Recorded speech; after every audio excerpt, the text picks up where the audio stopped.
Hola chicos, buenos días, ¿cómo están? Hoy vamos a tomar la clase 8. Bueno, esta clase va a ser un poco especial porque estamos cerrando la unidad 1. Estamos terminando con el tema de compuestos inorgánicos. Este tema en realidad lo empezaron el año pasado, formulando y dando con nomenclatura a los distintos compuestos inorgánicos, ¿sí? Este año retomamos y avanzamos bastante respecto de ahí. Como estamos cerrando la unidad, esta es una clase de repaso, no vamos a ver contenido nuevo. Acá les presento un resumen que hicimos en clase, mucho menos lindo porque era con mi letra en el pizarrón, de todos los compuestos orgánicos, ¿sí? De todos estos compuestos orgánicos con que trabajamos. Comenzamos dividiendo los elementos en metales y no metales, ya que el tipo de compuestos que forman al reaccionar con diferentes sustancias tienen propiedades distintas, ¿sí? Miren, acá les puse que esto lo vieron en la unidad número 3 de tercer año y también lo vimos en las clases presenciales. En las clases presenciales llegamos hasta aquí, ¿sí? Hasta hidróxidos y oxoácidos por cada una de las vías, para los no metales y para los no metales, ¿sí? Después, en las clases en la página, las dos primeras clases, ¿se acuerdan? Antes del proceso, ya avanzamos un poquito más y vimos las oxosales y las sales aloideas. ¿Mm?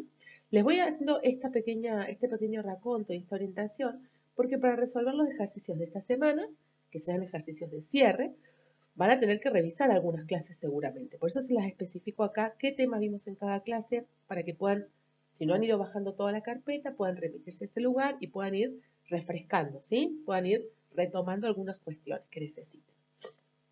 Para hacer un pequeño resumen, lo primero que vimos fue cómo los metales y los no metales reaccionaban con el oxígeno. Ese fue el primer elemento con que hicimos reaccionar.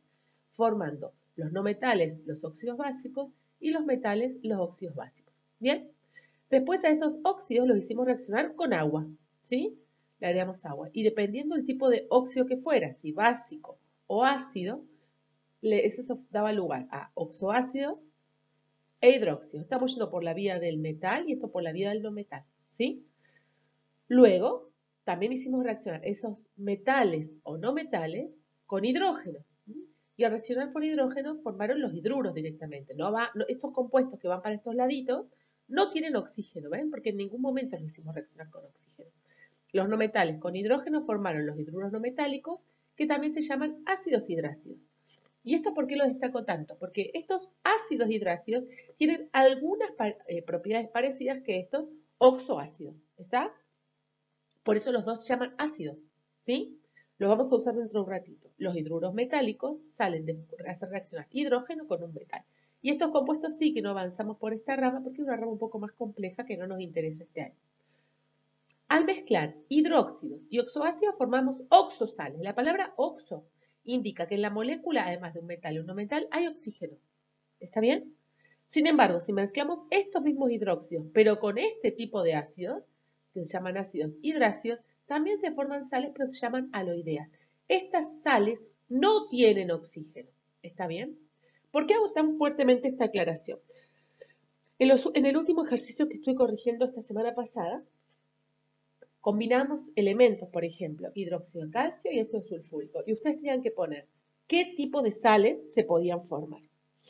La primera clasificación que uno tenía que decidir era si eran sales aloideas o sales o oxosales. Bien, muchos ponían una sal aloidea y una oxosal. Si mezclo los compuestos, no pueden formar los dos tipos de sales simultáneamente, porque que forme una u otra depende fundamentalmente del tipo de ácido que esté poniendo a reaccionar, ¿ok?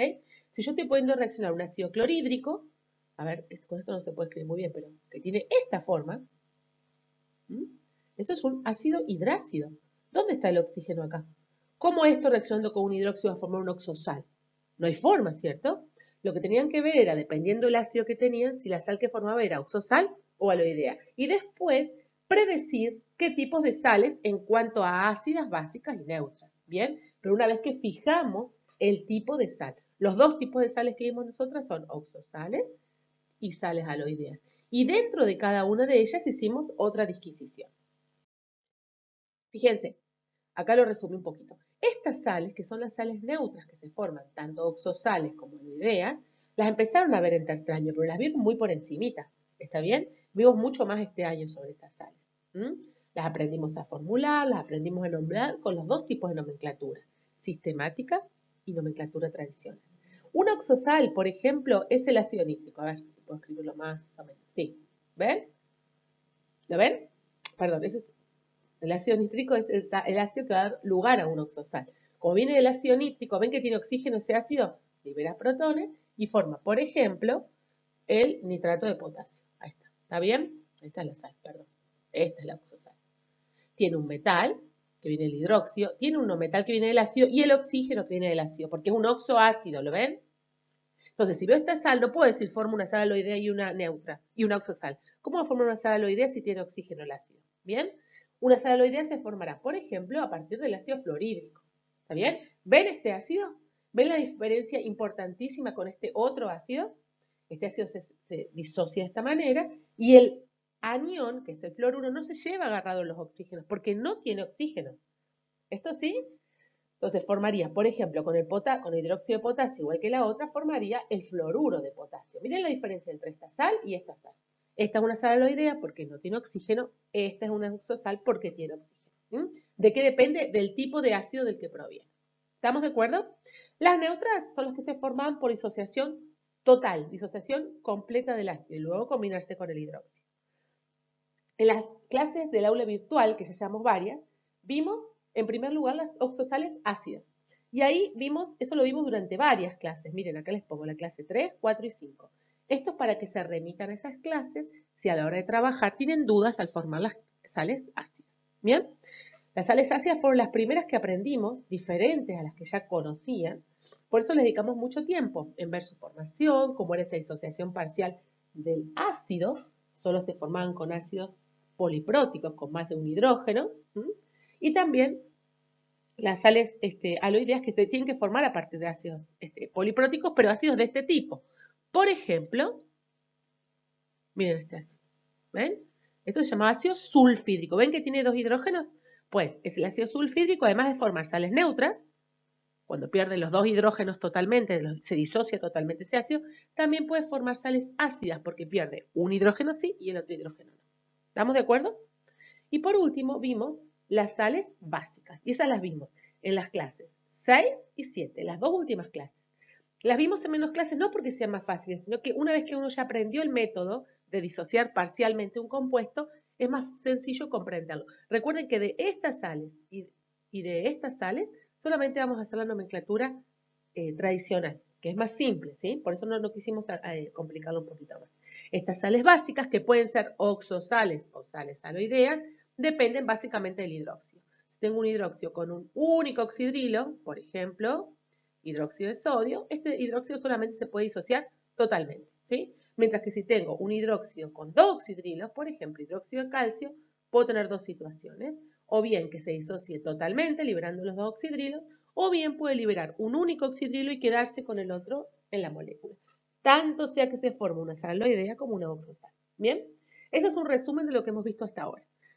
Mi propuesta esta semana es que revisen las clases anteriores, van a ver un videíto hecho por mí, explicando un ejercicio muy integrador, y nos vamos a reencontrar otra clase más esta semana, y el lunes que viene, que es 25 de mayo, no. Por lo tanto, esta nueva tarea que subiré esta semana, que es una tarea integradora, la van a entregar en bastante tiempo, van a tener más de 10 días para resolverla, ¿sí? Así todos nos ponemos al día.